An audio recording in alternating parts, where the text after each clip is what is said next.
শুভবিবাহ ধারাবাহিকের আজকের পর্বে আমরা দেখতে পাবো যে ধারাবাহিকের শুরুতেই আমরা দেখতে পাই তেজ সুধাকে ধাক্কা মেরে সরিয়ে দেয়, যা দেখে সুধা অবাক হয়ে যায় এবং বলে, কি করছেন আপনি এসব? তেজ বলে, আমি আপনার মিথ্যাটা ধরে ফেলেছি। আপনি যে এতটা নিচে নামতে পারেন আমি কখনো কল্পনা করিনি। সামান্য কিছু টাকার লোভে, সম্পত্তির লোভে আপনি এসব করেছেন। এতদিন আপনি অন্য এক ছেলের সাথে কাটিয়ে এসেছেন, যার সাথে আশীর্বাদে বসেছিলেন। আপনি এখন তাকে ভুলে গিয়ে এই সম্পত্তির মালিক হওয়ার লোভে আপনি এখানে সুধা সেজে এসেছেন। সুধা বলে, এসব কি বলছো তুমি? তেজ বলে, আমি আপনার আসল পরিচয় পেয়ে গেছি। আপনি হচ্ছেন রুক্মিণী সেনগুপ্ত, মুম্বাইতে থাকেন। এটাই হচ্ছে আপনার আসল পরিচয়। আর এখানে সুধা সেজে এসেছেন নিজের মেয়েকে দিয়ে এই প্রপার্টি হাতিয়ে নেওয়ার জন্য। আপনি এতটাও লোভী হতে পারেন আমি ভাবতেও পারিনি। তেজের মুখে এসব কথা শুনে সুধা তো পুরো অবাক হয়ে যায়। তেজ বলে, আমার সুধা কখনো এরকম লোভী ছিল না। সে শুধুমাত্র নিজের পরিবারের কথাই চিন্তা করত, অন্যের বিপদে সে ঝাঁপিয়ে পড়ত। আপনি আমাকে জেলে পাঠিয়েছেন, পরবর্তীতে মহান সেজে আবার ছাড়িয়ে আনতে গেছেন। আমার সুধা কখনো আমার খারাপ চাইতো না। পরবর্তী সিনে আমাদের ড্রয়িং রুমে দেখানো হয়, সেখানে তরি কাননবালার কাছ থেকে গল্প শুনছিল তার বাবার। বাড়ির সকলে তরিকে নিয়ে অনেক আনন্দ করছিল। হঠাৎ ওপরে একটা শব্দ পেয়ে সকলে চিন্তায় পড়ে যায় যে কিসের শব্দ হলো। এরপর আমরা দেখতে পাই তেজ সুধাকে টানতে টানতে নিচে নিয়ে আসছে, যা দেখে সকলে অবাক হয়ে যায়। সুধা বলে, আমার লাগছে, ছেড়ে দিন আমাকে। তরি বলে, মাম্মামকে ছেড়ে দাও বাবা, তোমরা আবার কেন ঝগড়া করছো?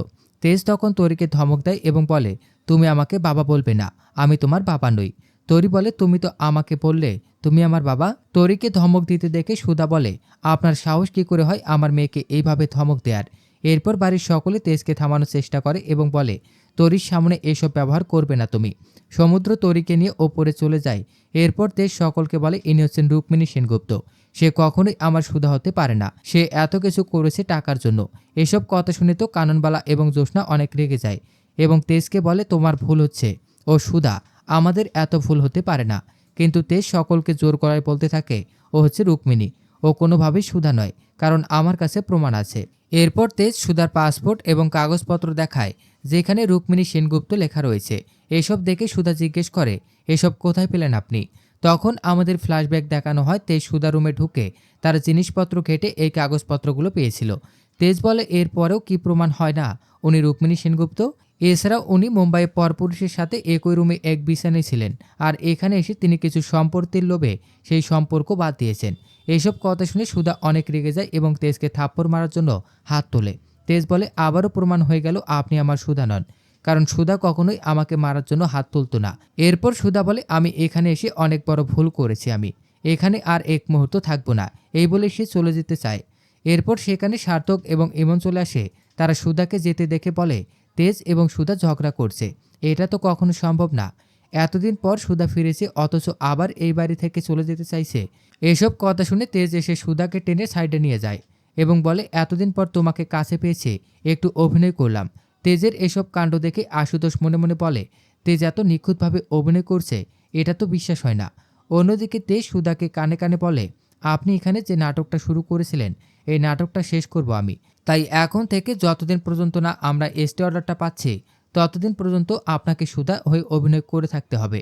এরপর ইমন এবং সার্থক ওপরে চলে যায়। তখন সুধা সকলকে বলে, আমি কেন অভিনয় করতে যাব? এখানে আমি এক মুহূর্ত থাকবো না।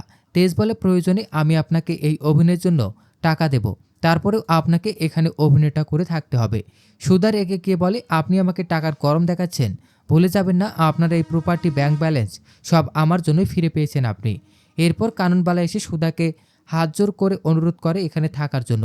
তখন সুধা আর না করতে পারে না। শেষ সিনে আমাদের তেজ এবং সুধাকে তাদের রুমে দেখানো হয়।